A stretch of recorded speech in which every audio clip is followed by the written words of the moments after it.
Feral Agent said Lakeland is getting hot. I heard lots of listings. Oh, I'm sure. Look, the housing market in general is about to take a big dive, which works out for me because I rent. And I'm in a situation where eventually I will be hopefully buying this place from the owner.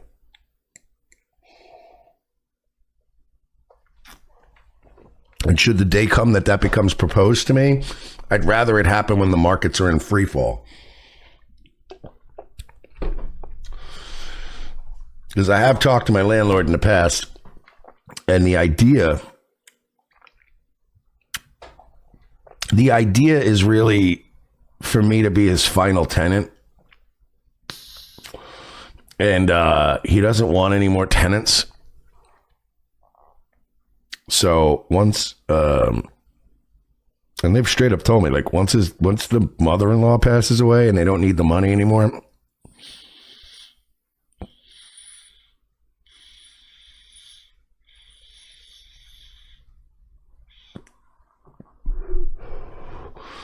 he's basically like, yeah, dude. He's like, honestly, I just want to use this place as rental income. Eventually, I don't want it. When I don't want it, I'd rather the last tenant be the guy to fucking take it over. So, private mortgage, one-on-one deal, and I might take this place over. But I'd have to buy the whole place, and this is a duplex. Very expensive. So, yeah, I would rather the markets be in a fucking free fall by the time they go, hey, you want to buy this place? And I go, yeah, sure, you know.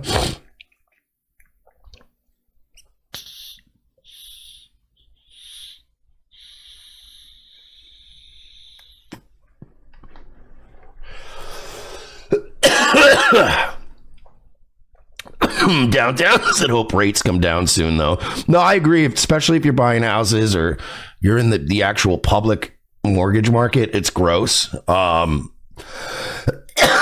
good news is, in my situation, this would be more of a gentleman's agreement.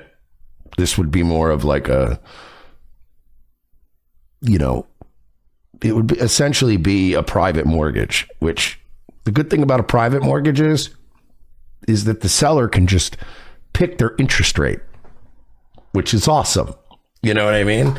If you get a private mortgage, then you're literally you're basically making an agreement with the owner of the property that they're taking on the burden of the so-called mortgage. There is no mortgage. The property's paid off. They own it. But your mortgage is with them. And the beauty of that is when you're cool with when you're tight with somebody, they're not going to be like, well, the mortgage rate right now is 7%. So that's what you're like, you can work it out with them. It usually comes down to, look, this is what the payment will be. Just don't fucking miss payments. And you're like, cool, done. Zen said you could probably rent out the other half of the duplex to cover the mortgage. Well, that would be the plan. That would actually be the plan. I would actually, if I were to buy this property, I would move next door. I would move to the other side of the duplex because the other side of the duplex has most of the circuit breaker stuff, has a much bigger backyard. The yard actually wraps around the other side of the property. So like I would take the other side and I would literally rent this one out. This would be the one I would rent out.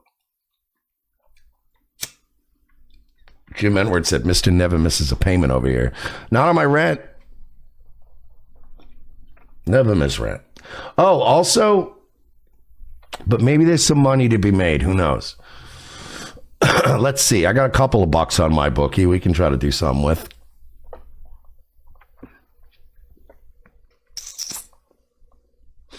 I'm actually in the middle of a withdrawal.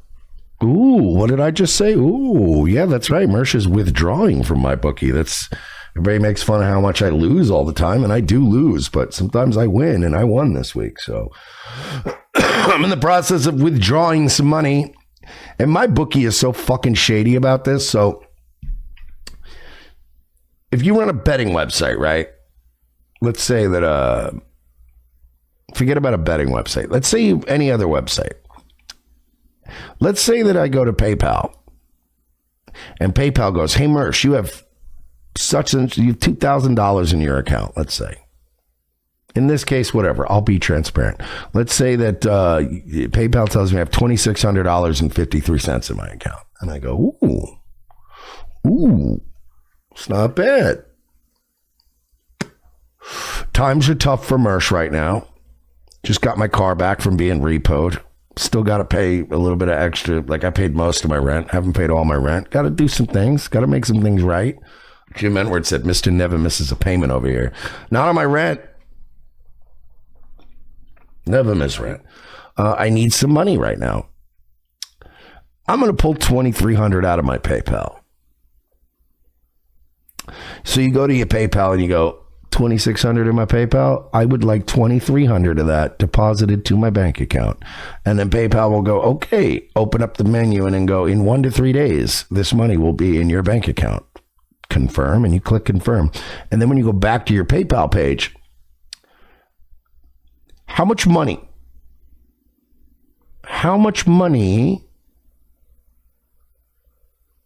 Jim, yeah, no, in this case, he did make a little exception to the situation, because my landlord also got, reports that my car had been repoed, and I was like, yeah, my car got repoed. I'm in the middle of getting that back. It's gonna cost a lot of money. I'm gonna be a little late this month. And he's like, I don't care, whatever, it's fine. Jim Edwards said, Mr. never misses a payment over here. Not on my rent. Never miss rent. Jim, you seem to forget that the last tenant here was a black woman. A black woman who sublet it out and had a roommate. See the point? I get away with murder, nigga. The last person that lived here was a black woman who I believe subletted out the second bedroom without knowing, like, there was another person staying there, and then was perpetually, constantly late and had to be evicted. Now they have one white guy with cats who, in some cases, when his car gets repoed, has to pay a little bit late, but has never missed a full month's rent. Sometimes it's a little late. Yeah, I'm not getting... I get what Jim's saying, but, whatever. Back to my point. So if you're on PayPal and you go $2,300 out of $2,600, put that into my bank account. You go back to the main page of PayPal. What does PayPal report your balance as? Anyone? If you're not good at math, I'll help you. You go back to the main PayPal page, you have $300 left. That's how it works. That's how and again, I like my bookie. I think for most of these shady online sites, they're better than most. They're less dodgy than most. But they do this one cute thing where whenever you initiate a withdrawal, they're like, all right, we're going to start. We're going to start initiating that withdrawal. It's going to take 24 hours.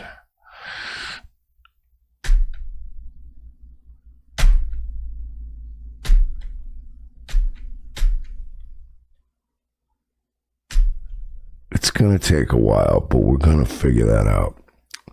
But in the meantime, you still have $2,600. That's fucking dodgy. That's one of those dodgy little shady things that they try to do. Because their hope is that you're going to keep gambling. They're going to keep gambling. And then by the time they carry the one, post, boom, boom, boom, boom, boom. And they're hoping you're going to gamble enough that you have $2,299. And then by the time they process it, they go, well, you don't have the money in your account. And you're like, you fucking pieces of shit. You fucking faggots. It's the only thing they do that I don't like. But I did initiate a little transfer out. So hopefully we get a little bailout this week.